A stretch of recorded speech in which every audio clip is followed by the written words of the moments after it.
నమస్తే welcome to 99 TV నేను సంజన హైదరాబాద్ నగరం అందులోనూ చారిత్రక పాత బస్తీ దశాబ్దాలుగా మజ్లిస్-ఏ-ఇత్తెహాదుల్ ముస్లిమీన్ అంటే ఈ ప్రాంతానికి పరిమితమైన పార్టీ అని అందరూ భావించేవారు.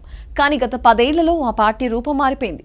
గల్లీ నుంచి ఢిల్లీ వరకు తన గళాన్ని వినిపిస్తూ ఇప్పుడు పశ్చిమ భారతాన కీలకమైన మహారాష్ట్ర రాజకీయాల్లో ఒక అజేయ శక్తిగా ఎదుగుతోంది. రీసెంట్ గా జరిగిన మున్సిపల్ కార్పొరేషన్ ఎన్నికల ఫలితాలు చూస్తుంటే మహారాష్ట్ర రాజకీయ ఎన్నికపై ఒక కొత్త అధ్యాయం మొదలైనట్లు స్పష్టమవుతోంది. మహారాష్ట్ర రాజకీయంగా అత్యంత ప్రాధాన్యత కలిగిన నగరం ఛత్రపతి సంభాజీనగర్. గతంలో ఔరంగాబాద్ గా పిలిచే ఈ నగరంలో మజ్లిస్ జర్నీ సాఫీగా ఏమీ సాగలేదు. ఎన్నికల ముందు పార్టీలో అంతర్గత విభేదాలు, అసమ్మతి జ్వాలలు ఎగిసిపడ్డాయి. నాయకుల మధ్య సమన్వయం లోపించిందని, ఈసారి మజ్లిస్ పతనం ఖాయమని ప్రత్యర్థి పార్టీలు ఆశించాయి. కానీ ఫలితాలు వెలువడ్డాక అందరూ నోరెళ్లబెట్టారు.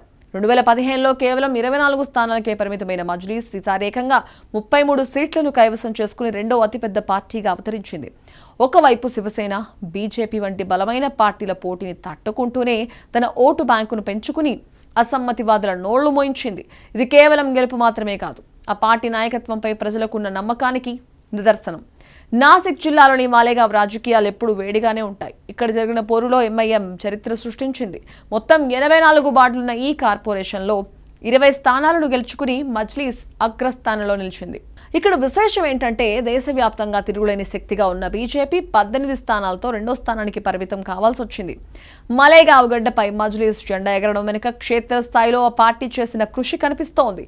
కేవలం 2 నగరాలకే పరిమితం అవ్వలేదు. మహారాష్ట్ర అంతటా మజ్లిస్ తన వేళ్లను విస్తరిస్తోంది. రాష్ట్ర వ్యాప్తంగా వివిధ స్థానిక సంస్థలతో కలిపి మొత్తం 126 స్థానాల్లో మజ్లిస్ అభ్యర్థులు విజయం సాధించారు.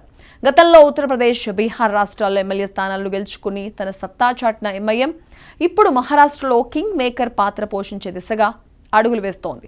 మజ్లిస్ పార్టీపై ప్రత్యర్థులు చేసే ప్రధాన విమర్శ అది కేవలం ముస్లింల ప్రయోజనాల కోసమే పనిచేస్తోంది. అయితే ఈ ఎన్నికల ఫలితాలు ఈ వాదనను పటాపంచలు చేశాయని మహారాష్ట్ర మజ్లిస్ అధ్యక్షుడు ఇంతియాజ్ జలీల్ తెలిపారు.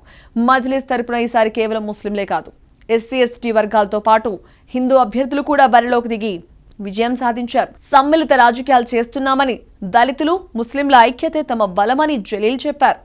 ఈ ఫలితాలు మజ్లిస్ను ఒక మతపరమైన పార్టీగా ముద్రవేయాలని చూసిన వారికి గట్టి చంపపెట్టు అని ఆయన అభివర్ణించారు. మహారాష్ట్రలో మజ్లిస్ బలోపేతం కావడం వల్ల కాంగ్రెస్, ఎన్సీపీ వంటి పార్టీలకు కొత్త తలనొప్పులు మొదలయ్యాయి. గతంలో ముస్లిం ఓట్లు గంపగుత్తగా ఈ పార్టీలకే పడేవి. కానీ ఇప్పుడు మజ్లిస్ ఒక బలమైన ప్రత్యామ్నాయంగా మారడంతో ఓట్ల చీలిక జరిగి సాంప్రదాయ పార్టీలు దెబ్బతినే అవకాశం ఉంది. మరోవైపు ఎంఐఎం ఎదుగుదల రాష్ట్ర రాజకీయాల్లో కొత్త కూటములకు దారితీసేలా కనిపిస్తోంది. హైదరాబాద్లోని దరుస్సులాం నుంచి మొదలైన ప్రయాణం ఇవాళ మహారాష్ట్రలోని మారుమూల వాడల వరకు చేరింది. మతాలకు అతీతంగా అభివృద్ధిని, సామాజిక న్యాయాన్ని కోరుకునే వర్గాలను తన వైపు తిప్పుకోవడంలో మజ్లిస్ సక్సెస్ అవుతోంది.